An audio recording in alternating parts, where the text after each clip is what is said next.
Bismillahirrahmanirrahim. Alhamdulillahirabbil alamin.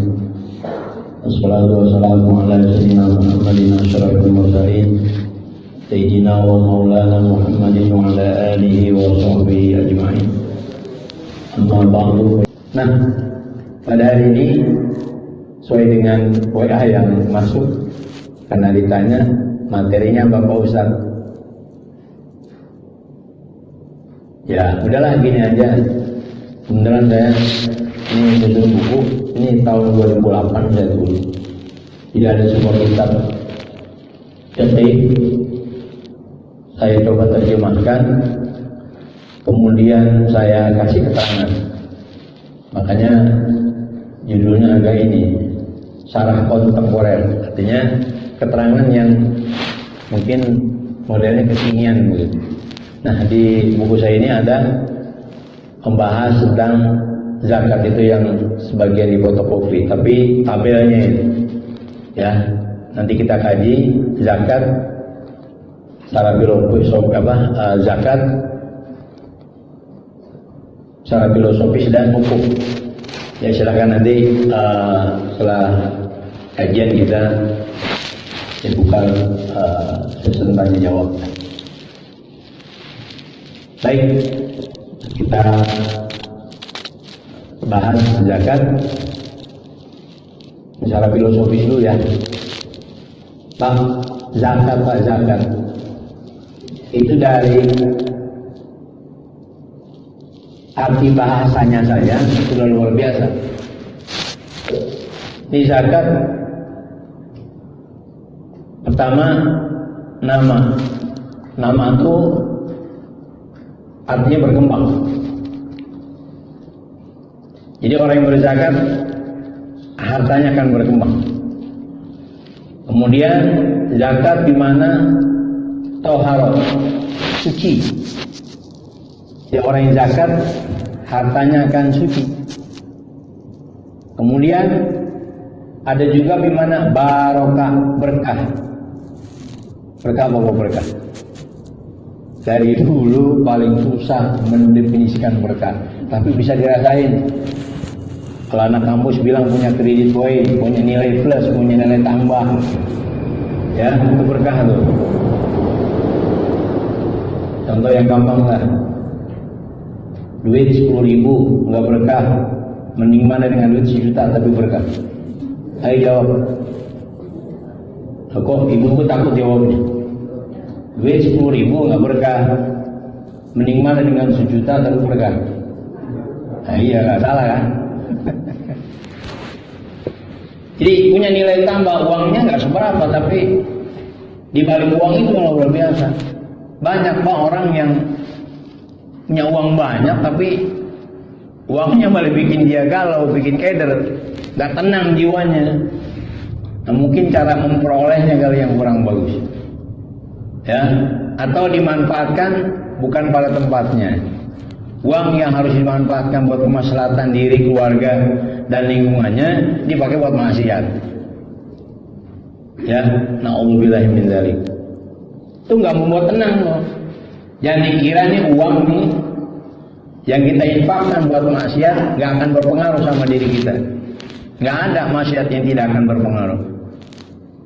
Nah itu galau dia jadinya, dibikin pusing sama hartanya sendiri.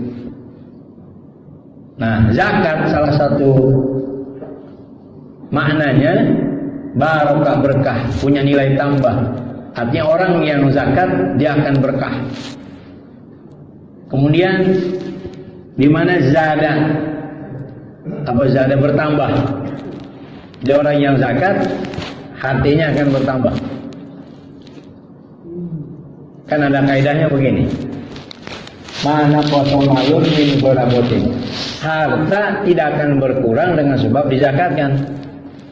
Kayaknya Pak, secara fisik berkurang, padahal bal yazdad, terus bertambah dan bertambah. Karena kita selalu ngitungnya pakai matematika kita. Ya, nah ini. Kemudian yang terakhir ada zakat di mana tobat. Baik. Artinya orang yang zakat hartanya akan menjadi baik. Nah sekarang tinggal kebalikannya aja dah gitu. Kalau yang tidak zakat, berarti orang yang tidak zakat hartanya tidak akan berkembang, hartanya akan kotor, hartanya tidak berkah, hartanya tidak akan bertambah, hartanya tidak akan pernah menjadi baik. Na'udzubillah min dzalik. Itu dari segi bahasanya saja. Nah kemudian kalau kita lihat di Al-Quran, pernah diselidiki oleh Syekh Dr. Yusuf Qaradawi. Dia ada pendapatnya begini Pak, setidaknya ada 30 dalam Al-Quran, 30 ayat di mana sholat dan zakat bergandeng erat. Aqimus shalah wa atu zakat. Kurang lebih 30 ayat sholat dan zakat bergandeng erat. Ini maknanya apa? Pak, kita tahu sholat itu kan ibadah individual, ya. Kalau zakat ibadah sosial. Jadi secara filosofi begini, Allah tidak menghendaki hambanya hanya sibuk dengan rutinitas ritual individual, nggak pernah kenal sosial. Terus sibuk aja ngurusin diri gitu, sholat, tapi kita lupa dengan masyarakat kita. Banyak Pak yang telah diberikan masyarakat kepada kita. Ada dua hal. Ada secara materi, ada imateri. Rupa-rupanya masyarakat yang ada di sekitar kita itu banyak memberikan kontribusi kepada kita, baik yang sifatnya materi atau imateri. Contoh bahasa. Kita bisa kenal sopan santun, bertata krama. Itu karena kita bergaul.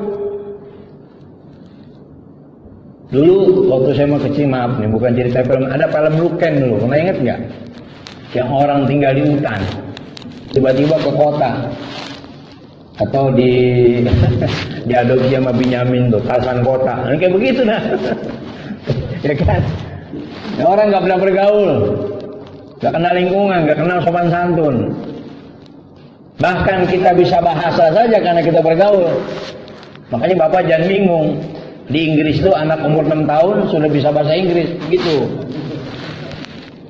Orang Inggris juga bingung lihat kita. Bocah umur 4 tahun udah bisa ngomong bahasa Indonesia. Padahal dia belajar susah. Kenapa? Karena lingkungan. Maka sekarang ada teori yang dikembangkan kembali. Bahasa itu ya alamiah aja, belajar bahasa begitu. Ini kita belajar bahasa Inggris dari TK, SD, SMP, bahkan sampai perguruan tinggi, sampai sekarang kita ini karena nggak alami, enggak. Ini yang dikebukin, kalau bahasa Betawi dikebukin tahu, grammar atau grammar. Sehingga kadang-kadang orang ingin berbahasa takut salah. Padahal alamiah aja. Nah, balik lagi Pak. Jadi orang bisa berbahasa itu karena bergaul.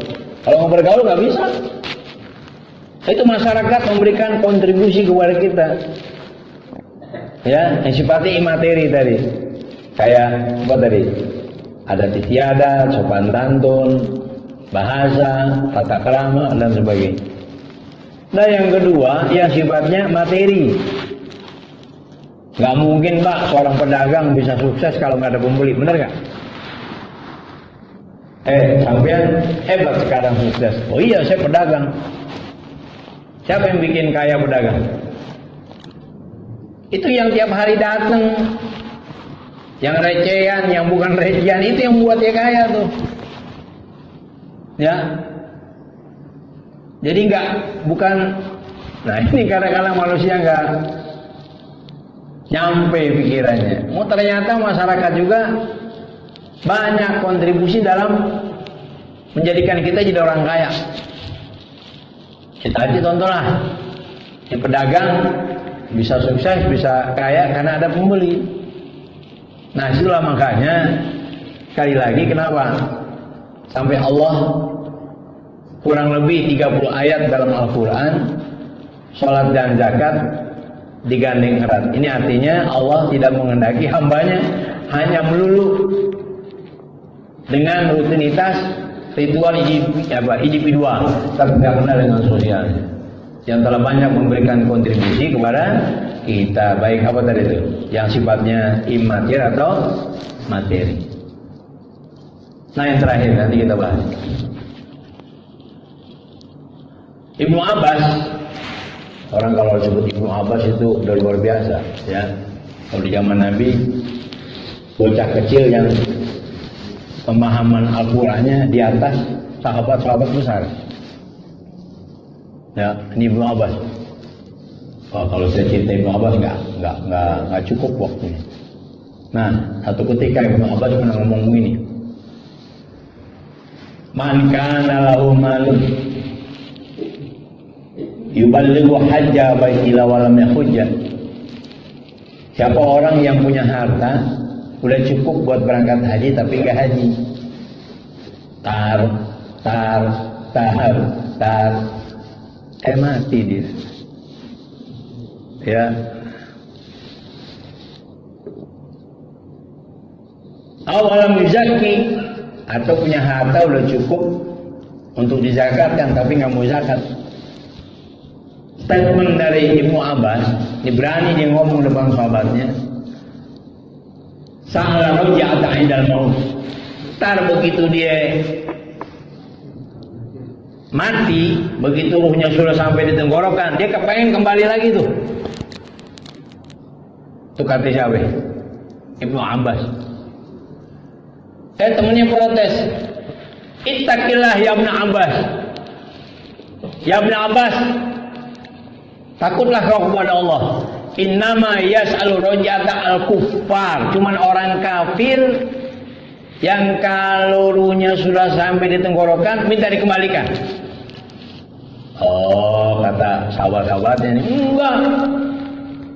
Bukan orang yang enggak zakat, bukan orang yang enggak haji yang ruhnya minta dikembalikan, tapi orang-orang kafir. Ibnu Abbas tendang.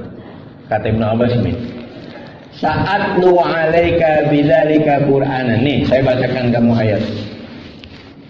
Wa anfiqu mimma razaqnakum min qabli ayatiya ahadakumul maut. Qala rabbi laula akhartani ila ajalin qarib fa asaddaqu wa akum minas shalihin. Ada surah apa itu? Ya, saya hafal ayatnya, kemudian kagak memeraninya, lupa saya. Ya udah, jelas Al-Quran itu ya. Jelasnya apa? Kalimatnya kayak begitu. Ini Ibnu Abbas bacakan ayat kayak begitu. Hai, berinfaklah kalian dari apa yang kami berikan kepada kalian, kata Allah, sebelum mati datang kepada kalian. Ini orang-orang yang gak sempat berinfak, begitu ruhnya sampai tenggorokan yang ngomong, Rabbi laula akhartani ila ajalin qarib. Ya Allah, tunda ajalku sebentar saja. Seakan-akan ada dialog begini, Pak. Emang kenapa ya kalau aku tunda? Fa asaddaqu wa akum minas shalihin. Saya akan sedekah, saya akan berangkat haji. Gitu. Umpama nih ada orang nih, ya terkenal pelitnya 17 setan, ada orang tahu bilang pelit, mendit, apa lagi? Koret, apa lagi? Buntut gasiran, pantat kuning, berak kapur. Bukan busa dia tuh nyebut orang pelit, komplit banget. Ini bahasa Betawi itu. Tahu apa? Betawi, Pak. Orang Betawi kalau nyebut orang pelit, mendit, koret, apa lagi katanya? Buntut gasiran, pantat kuning, berak kapur gitu. Ini orang yang nggak sempat zakat, umpama Pak, ini umpama nih. Ruhnya udah sampai di sini. Itu duit ada selemari. Dikasih waktu 5 detik aja. Dia lari tuh pengen buka lemarinya, dia pengen buang tuh duitnya itu, dia pengen bagiin kepada orang-orang yang berhak, coba. Tapi udah nggak bisa lagi, Allah di lobi. Nih saatnya sekarang nih, waktu sehat kita ngelobi Tuhan. Kalau ruh sudah sampai di sini, udah mau siapa yang mau di lobi? itu umpama duitnya di bawah kasur itu numpuk, dikasih waktu aja yang kira-kira cukup buat lari ngebagiin duit, wah luar biasa Pak. Udah lari tunggang langgang tuh, dia pengen kasih tuh orang semua. Makanya yang paling mahal apa Pak? Bu, apa yang paling mahal? Umur yang paling mahal. Makanya ya Allah kasih kita umur panjang, masih Allah beri kesempatan kita untuk berbuat baik. Jangan lupa sama fuqara masakin du'afa. Ya. Ini. Nah, mudah-mudahan kita termasuk orang-orang yang selalu mensyukuri nikmat umur. Caranya bagaimana? Ya gunakan umur sebaik-baiknya. Pak Sayyidina Ali radhiyallahu anhu, beliau kan ini luar biasa. Sampai ada hadis ya, Nabi pernah mengatakan, ana Madinatul ilm, aku ini kotanya ilmu. Wa Ali babuha, Ali gerbangnya. Artinya orang nggak akan bisa masuk ke kota tanpa lewat gerbang. Ini gambaran ilmunya Sayyidina Ali mengungguli sahabat-sahabat yang lain. Banyak sahabat yang nggak bisa jawab atau kentok nanyanya sama Sayyidina Ali, baik urusan yang zahir atau urusan yang batin. Tapi sebegitu hebatnya ilmunya Sayyidina Ali, dia pernah buat sebuah syair satuannya itu luar biasa, menggugah kita. Ya, dia mengenang masa-masa mudanya itu. Bakaitu ala sababin qad tawalla wa ya laitas sababa lana ya'ni. Lau kana sababu yubau bai'an la'ataitu ma bai'a ma yurid. Aku menangis atas masa muda yang telah kulalui. Faya laita sababa lana ya Allah. Oh, mudah-mudahan masa muda balik lagi kepadaku. Padahal beliau adalah seorang sahabat yang pandai menggunakan waktu. Sampai dia mengatakan begini, tapi dia bukan menghayal. Kalau bahasa orang Betawi tektok nih, wah enggak. Dia ngomong buat kita, bukan buat beliau. Lau kana sababu yubahu bayan, andaikan masa muda ada yang jual.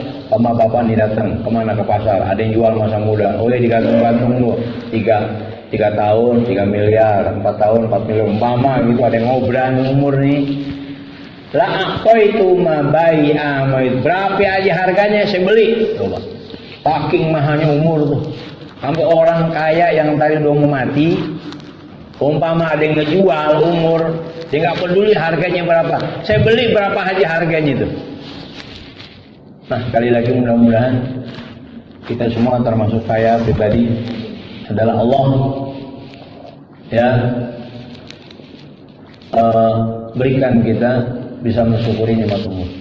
Alhamdulillah kita masih diberikan umur panjang. Untuk apa? Untuk muhasabah. Kita manfaatkan sebaik-baiknya. Ya, soal mati Pak, Masya Allah. Ada orang kemarin ngobrol sama kita. Hari ini udah kagak ada. Kemarin zaman saya orangnya sehat banget. Tahu waktu saya ke Jambi dikabari meninggal. Nah, itu barangkali para filosofi ya, saya nggak bahas semua.